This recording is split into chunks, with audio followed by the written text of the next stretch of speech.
जय हिंद साथियों, स्वागत है आप सभी का जी के पाठशाला में। आज हम लोग बात करने वाले हैं बिहार शिक्षक भर्ती 3.0 के बारे में, क्योंकि इसकी जो री एग्ज़ाम डेट है वो क्लियर हो चुकी है। 7 जून से 15 जून के बीच में ये एग्ज़ाम लिया जाने वाला है। तो सबसे ज़्यादा बच्चों में दिक्कत ये देखने को मिल रही है कि क्या पढ़ें, कितना पढ़ें और कैसे पढ़ें और कहाँ से पढ़ें, क्योंकि सबसे ज़्यादा दिक्कत यही हो रही है क्योंकि बहुत बड़ा सिलेबस है। सिलेबस क्या है, बहुत बड़ा है और उसको कवर कर पाना 1.5 से 2 महीने में, लगभग हमारे पास अभी 50 दिन है। 50 दिन में किस तरीके से हम उस सिलेबस को कवर करें कि बड़े आसानी से हमारी एक सीट क्लियर हो पाए। तो आज आप अगर ये वीडियो पूरा देख लेते तो निश्चित रूप से आपके मन में कोई डाउट नहीं रहने वाला है। चलिए बात कर लेते हैं बिहार शिक्षक भर्ती 3.0 की।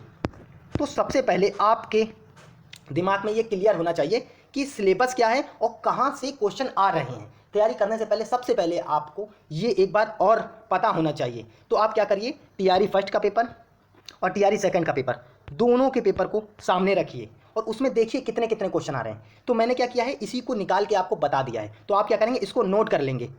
आप क्या करेंगे, इसको नोट कर लेंगे और आप जहाँ पे पढ़ते हैं स्टडी टेबल के एकदम सामने लगा लेंगे। तो आपको पता होना चाहिए कौन से सब्जेक्ट से ज़्यादा पूछा जा रहा है, तो उसमें आप ज़्यादा मेहनत करेंगे और जो आपका कमज़ोर होगा उसमें मेहनत करना है आपको। तो इस रूप से अगर आप पढ़ेंगे तो निश्चित रूप से आप एक सीट क्लियर होने वाली है आपकी।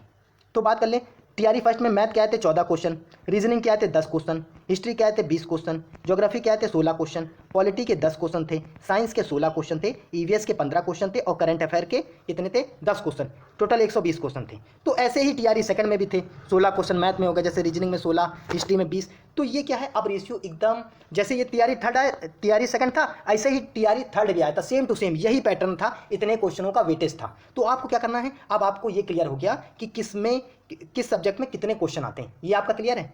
अब उसके बाद आपको क्या सिलेबस पता होना चाहिए। सिलेबस एक एक देख लीजिए कि कौन से टॉपिक से पूछा जा रहा है। फालतू के टॉपिक पढ़ने की कोई ज़रूरत नहीं है। कुछ ऐसे टॉपिक हैं जिनसे पूछा नहीं जाता और आप पढ़ते रहते हैं, मेहनत करते रहते हैं, तो उसका कोई फायदा नहीं है। सबसे पहले आपको सिलेबस पूरा पता होना चाहिए और सामने स्टडी टेबल के लगा लीजिए, तो निश्चित रूप से आपको तैयारी करने में बहुत ही ज़्यादा आसानी मिलेगी। तैयारी के दौरान मैंने भी यही किया था, तो बड़े आसानी से आपका एग्ज़ाम क्लियर हो जाएगा। चलिए आगे देख लेते हैं। अब जैसे हिस्ट्री की बात करें तो मैंने एक एक टॉपिक को निकाल के दे दिया है, एकदम क्रीम निकाल के दे दी। आप अगर बस इतना इतना भी तैयार करके चले गए तो बड़े आसानी से हो जाएगा। देखा होगा क्वेश्चन सरल आते हैं एकदम, लेकिन हम लोग को बेसिक ही नहीं क्लियर होता है। तो जो टॉपिक आ रहा है उसमें हम ज़्यादा मेहनत करेंगे फालतू के टॉपिक करने की वजह से। देखिए पहला क्या, जैसे कांग्रेस के अधिवेशन से आएगा, कांग्रेस की स्थापना कब हुई, बंगाल विभाजन हो गया, स्वदेशी और बहिष्कार आंदोलन हो गया, सूरत विभाजन हो गया, मार्ले मिंटो सुधार हो गया, दिल्ली दरबार हो गया, होम रूल लीग हो गया, लखनऊ अधिवेशन हो गया, रॉलेक्ट एक्ट हो गया, जलियांवाला बाग हत्याकांड हो गया और मैनचेम्यू फोर्ड अधिनियम, सुधार अधिनियम।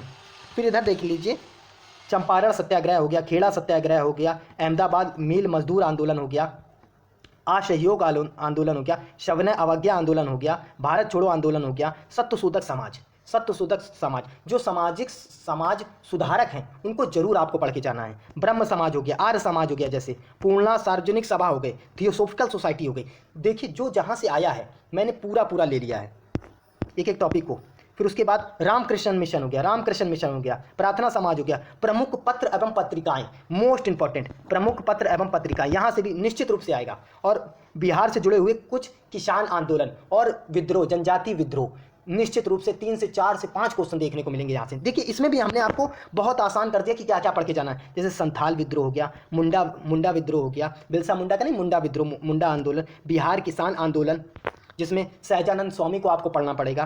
फिर अखिल भारतीय किसान सभा का संगठन कब हुआ ये पढ़ना पड़ेगा, तेभागा आंदोलन हो गया, मालवा के भील आदिवासी आंदोलन हो गया, ये सब आपको पढ़ना पड़ेगा। नील विद्रोह हो गया, जैसे क्या नील विद्रोह हो गया, मुंगेर किसान सभा गठन हो गया, मेवाड़ के भील आदिवासी आंदोलन हो गया, बारदोली सत्याग्रह हो गया। तो ये आप निश्चित रूप से आपको जनजातीय आंदोलन को और डिटेल में इस बार पढ़ के जाना, क्योंकि अब की बार टीआरई थर्ड में 4 से 5 क्वेश्चन सीधे सीधे जनजातीय आंदोलन से आ गया था, तो वो आपको पढ़ के जाना है। और उसके बाद देख ले ज्योग्राफी में भी, ज्योग्राफी में क्या हो गया, ज्योग्राफी में भारत की स्थिति हो गया, अक्षांश देशांतर रेखाएं होंगे, सौर मंडल हो गया, जैसे पृथ्वी की आंतरिक संरचना हो गई, विश्व के प्रमुख महाद्वीप बेसिक जानकारी, ज़्यादा डीप में नहीं जाना, बेसिक जानकारी पता होनी चाहिए। प्रमुख घास के प्रमुख मैदान हो गए, प्रमुख पर्वत चोटियां हो गई, भूकंप मोस्ट इंपॉर्टेंट भूकंप हो गया, ज्वालामुखी आपकी बार पूछ लिया था कि टफ किससे संबंधित है? तो ज्वालामुखी की राख होती है टफ। तो ऐसे क्वेश्चन बेसिक में जाके वो भी एनसीईआरटी से कवर करना। अभी बताएंगे एनसीईआरटी किस प्रकार से आपको कवर करनी है। फिर मुख्य खनिज हो गया, जैसे वायुमंडल हो गया, चट्टानें हो गई, इतने टॉपिक कर लीजिए आप, बस परेशान ना होइए, बड़े आसानी से हो जाएगा। फिर उसके बाद फिजिक्स, केमिस्ट्री, बायोलॉजी, पाचन तंत्र हो गया, श्वसन तंत्र हो गया, उत्सर्जन तंत्र हो गया, रक्त परिसंचरण तंत्र, विटामिन मोस्ट इंपॉर्टेंट, 5 क्वेश्चन इस बार, 5 से 6 क्वेश्चन सीधे सीधे विटामिन से। उसके बाद कोशिका हो गया, मानव मस्तिष्क हो गया, पादप आकारकीय हो गया।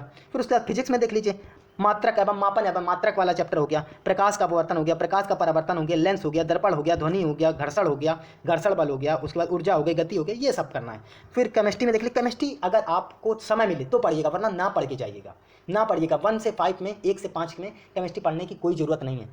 2 से 3 क्वेश्चन आते, अगर आपको समय मिल जाए तो ऊपर से बेसिक चैप्टर ये पढ़ लीजिएगा। जैसे क्या है, परमाणु और संरचना, अम्ल एवं क्षार, लवण, रासायनिक सूत्र और धातु अधातु, ये 5 से 6 टॉपिक पढ़ लीजिएगा, इसी में से आ जाएगा। सबसे ज़्यादा मोस्ट इंपॉर्टेंट क्या है आपका, साइंस में भी इंपॉर्टेंट है बायोलॉजी, 8 से 9 क्वेश्चन आते हैं। फिजिक्स के 3 से 4 क्वेश्चन आते हैं, 2 से 3 क्वेश्चन केमिस्ट्री के रहते हैं, 16 क्वेश्चन टोटल आते हैं। तो केमिस्ट्री में ज़्यादा समय ना बेकार करिएगा। अगर आपकी केमिस्ट्री नहीं अच्छी है तो उसको छोड़ दीजिएगा और बाकी ये दोनों कवर कर लीजिएगा। फिर उसके पॉलिटी में देखिए, राष्ट्रपति हो गया, उपराष्ट्रपति हो गया, संसद हो गया, महान्यायवादी, राज्यपाल, प्रधानमंत्री, मूल अधिकार, मूल कर्तव्य, प्रस्तावना हो गया, संविधान की निर्माण प्रक्रिया हो गई, संविधान में संशोधन, अनुसूची हो गई, उसके बाद सुप्रीम कोर्ट, हाई कोर्ट, ये आपको पढ़ना है। इतना कर लीजिए और ज़्यादा पढ़ने की ज़रूरत नहीं है। चलिए, फिर उसके बाद मैथ में ये 14 टॉपिक हैं, ये आप इतना कवर कर लीजिए तो निश्चित रूप से आपका एक भी क्वेश्चन नहीं बाहर जाएगा। एकदम बेसिक मैथ पढ़ना है आपको सीजीएल वाली मैथ नहीं लगानी, एकदम बेसिक मैथ पढ़िए, ज़्यादा डीप में ना जाइएगा। विश्वास कीजिए, बड़े आराम से आप कर लेंगे। 6 to 8 में भी एकदम सरल आया था, इस बार आपने देखा होगा, बड़े आसानी से कर लिया होगा क्वेश्चन। तो ज़्यादा डीप में नहीं जाना, बेसिक क्वेश्चन आपको आने चाहिए, चैप्टर का बेसिक आना चाहिए बस। अगर कठिन आएगा तो वो सबके लिए होगा भाई, आपके लिए तो सबके लिए, बड़े आसानी से हो जाएगा सब। उसके बाद जैसे अल्फ़ाबेटिक सीरीज़ पढ़ लीजिएगा, फिगर काउंटिंग हो गया, मिसिंग नंबर हो गया, एनालॉजी हो गया, क्लॉक हो गया, ब्लड रिलेशन हो गया, ऑड वन आउट हो गया, रैंकिंग हो गया, ये 8 टॉपिक करिएगा। इसके अलावा प्रैक्टिस कीजिए, रोजाना प्रैक्टिस कीजिए, प्रैक्टिस से सब आ जाएगा ये, लेकिन करके आप जाइएगा पूरा का पूरा इतना 8 टॉपिक। उसके बाद ईवीएस में ज़्यादा नहीं, पारिस्थितिकी तंत्र हो गया, पर्यावरण दिवस मोस्ट इंपॉर्टेंट, जितने भी दिवस हैं वो आपको आने चाहिए। जैसे आपकी बार नहीं पूछा गया था लेकिन शायद से आपकी बार पूछ लिया जाए, तो दिवस आपको आने चाहिए। प्रमुख गैस, जैसे हाइड्रोजन के बारे में, हीलियम के बारे में, नाइट्रोजन हो गई, ऑक्सीजन हो गई, कार्बन डाइऑक्साइड हो गई, सल्फर डाइऑक्साइड हो गई, तो ये सब पता होना चाहिए। पर्यावरण के प्रमुख आंदोलन, जैसे हो गया वृक्ष बचाओ आंदोलन, नर्मदा बचाओ आंदोलन, ये सब आपको पता होना चाहिए। प्रमुख पर्यावरण प्रमुख अधिनियम पता होना चाहिए। और प्रमुख नेता, जो नेता हैं आंदोलन के प्रमुख नेता, इसके बारे में पता होना चाहिए। तो अगर आपका इतना क्लियर है तो निश्चित रूप से आप बहुत अच्छा करने वाले हैं। अब बात कर लें, अगर आपको ये सब कवर कैसे करना है, तो सबसे पहले 1 to 5 के लिए क्या लेंगे आप, एनसीईआरटी लेंगे आप, ज़्यादा नहीं, 6 से लीजिए, 6 से लेकर 9th 10th तक कर लीजिए, 6 से लेकर 9th 10th तक कर लीजिए, बड़े आसानी से हो जाएगा। एक एक दिन में पूरी बुक खत्म कर सकते हैं एनसीईआरटी की। 6 की जैसे 1 दिन लगेगा आपको, 1 से 2 दिन में खत्म हो जाएगी। 7 की, 8 और 9 की ज़्यादा पढ़िएगा, 8 की और 9 की, ये 2 बुक जरूर पढ़िएगा। यहीं से आपको क्वेश्चन देखने को मिलेंगे और बेसिक जानकारी आपको होनी चाहिए और कुछ नहीं, बड़े आसानी से आपका पेपर निकल जाएगा। और यूट्यूब में इधर उधर ना भागिए, जहाँ से आपको अच्छा लगता है 1 से 2 टीचर को फॉलो कीजिए। मेरी मानिए तो द ऑफिशियल एकेडमी से क्वेश्चन प्रैक्टिस कीजिए, बड़े आसानी से क्वेश्चन करवा रहे हैं वो क्वेश्चन प्रैक्टिस करते रहिए। और आप प्रैक्टिस सेट ले आइए और लगातार लगाइए, रोजाना एक शाम को लगाना है तो प्रैक्टिस सेट लगाना है और उसमें अपनी कमियां देखिए। निश्चित रूप से आप बहुत अच्छा करेंगे अगर आप इस तरीके से करते हैं। जिस प्रकार से मैंने तैयारी करी थी वही बता रहा हूं और निश्चित रूप से एक सीट आपकी निश्चित हो जाएगी। चलिए, ऐसे ही वीडियो के लिए मेरे चैनल को ज़्यादा से ज़्यादा शेयर कीजिए, सब्सक्राइब कीजिए। जय हिंद, जय भारत, राधे राधे। ऐसे ही वीडियो आपके लिए आते रहेंगी। ज़्यादा से ज़्यादा कमेंट कीजिए आपको वीडियो कैसा लगा। जय हिंद।